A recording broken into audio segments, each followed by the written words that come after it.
আসসালামু আলাইকুম এভরিওয়ান। আজকে আমি খুব সহজে আপনাদের সাথে তাওয়া চিকেন রেসিপি শেয়ার করব। এটা ভাত, পরোটা, নান, তন্দুর রুটি সব কিছু দিয়েই আপনারা খেতে পারবেন। আশা করি আমার এই সহজ রেসিপিটি আপনাদের ভালো লাগবে। প্রথমে আমি এখানে 500 গ্রাম হাঁস ছাড়া চিকেন নিয়েছি আর চিকেনগুলো এভাবে ছোট ছোট পিস করে কেটে নিয়েছি। আপনারা চাইলে হাঁস সহ চিকেন দিয়েও এই রেসিপিটি করে নিতে পারবেন। এখন আমি এর মধ্যে অ্যাড করে দিব 2 টেবিল চামচ আদা রসুন বাটা,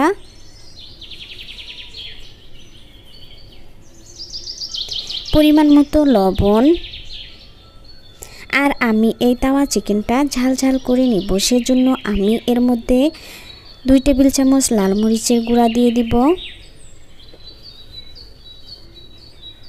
হলুদের গুঁড়া দিয়ে দিব 1 টেবিল চামচ, ধনে গুঁড়া 1 টেবিল চামচ,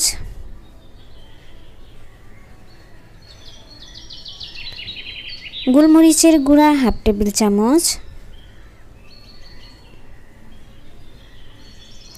আর আমি এখানে সয়া সস দিয়ে দিব 2 টেবিল চামচ। আর অবশ্যই চেষ্টা করবেন সয়া সসটা এখানে দিয়ে নেওয়ার জন্য।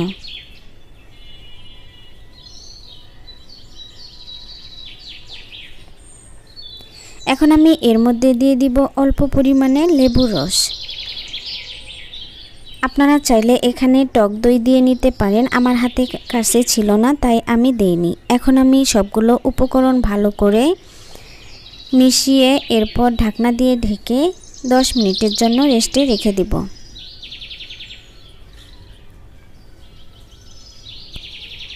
এখন আমি চুলায় একটা তাওয়া বসিয়ে দিব। এর মধ্যে দিয়ে দিব বড় সাইজের 2টো পেঁয়াজ আমি কুচি করে নিয়েছি, সেটা অল্প একটু নেড়ে চেড়ে কিছুক্ষণ ভেজে নিয়ে এরপর আমি এখানে দিয়ে দিব কাঁচামরিচ কুচি, পরিমাণ মতো তেল দিয়ে নিব। এখন আমি কিছুক্ষণ নেড়ে চেড়ে ভেজে নিব।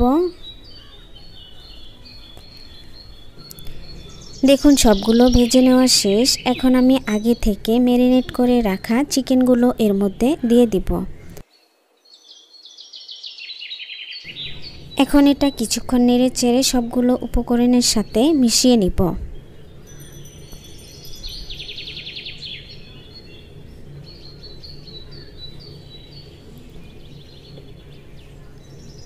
ঢাকনা দিয়ে ঢেকে আমি এটা 10 মিনিটের মতো কুক করে নিব। দেখুন এখানে কতটা পানি বের হয়েছে, এটা দিয়ে আমি পুরো চিকেনটাই সিদ্ধ করে নিব আর এক্সট্রা এখানে কোনো পানি দিতে হবে না।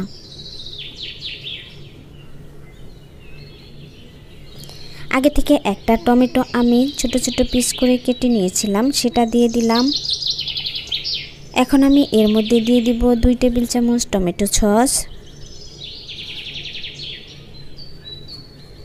আমি আবারও কিছুক্ষণ নেড়ে চেড়ে এটা সবগুলো মিশিয়ে নিব।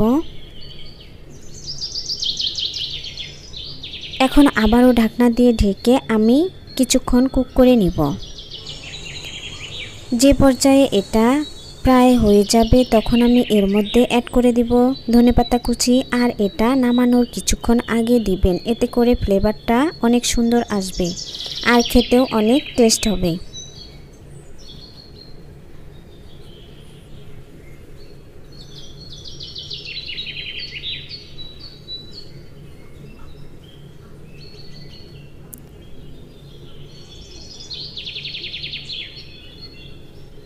দেখুন আমার তাওয়া চিকেনটা রেডি। এখন আমি এটা নামিয়ে নিব।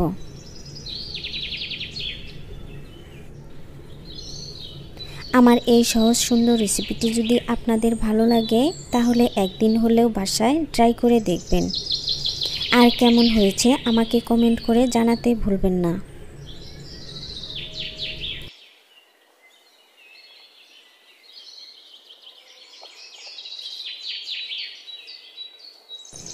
চিকেনগুলো অনেক সুন্দরভাবে সিদ্ধ হয়েছে, আপনারা দেখেই বুঝতে পারছেন।